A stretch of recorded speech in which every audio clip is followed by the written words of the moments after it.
پیارے بچوں، ایک دن ایک گدھا راستے میں چلا جا رہا تھا کہ اسے ایک کپڑے کا تھیلا نظر آیا۔ اس نے جب یہ تھیلا کھولا تو حیران رہ گیا۔ اس میں شیر کی کھال رکھی ہوئی تھی۔ گدھا بہت خوش ہوا اور اس نے شیر کی کھال اوڑھ لی۔ شیر کا منہ بھی اس کے ساتھ تھا۔ آہا، یہ تو بہت اچھی بات ہے۔ اب میں کیسا لگ رہا ہوں؟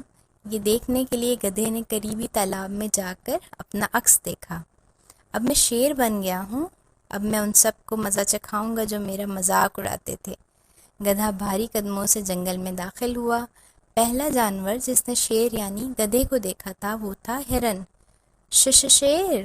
ہرن کانپتے ہوئے بولا اور خوفزدہ ہو کر درختوں کی طرف بھاگ گیا۔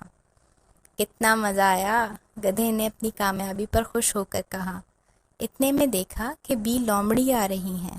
شیر صاحب، آپ تو بہت معزز، بڑے مرتبے والے اور اچھے جانور ہیں، آپ مجھے نہ کھائیں۔ لومڑی گدھے کے قدموں پر گر کر اس سے زندگی کی بھیک مانگنے لگی۔ گدھے نے اسے لات مار کر بھگا دیا۔ جلد ہی پورے جنگل میں ہلچل مچ گئی کہ جنگل میں شیر آ گیا ہے۔ بندر خوفزدہ ہو کر ایک درخت سے دوسرے درخت پر دوڑنے لگے۔ خرگوش اپنے بلوں میں جا کر چھپنے لگے۔ کتنے مزے کی بات ہے!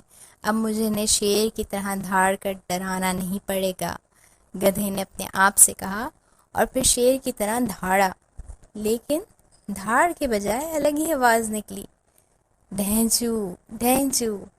سب جانور یہ آواز سنی اور باہر آ گئے۔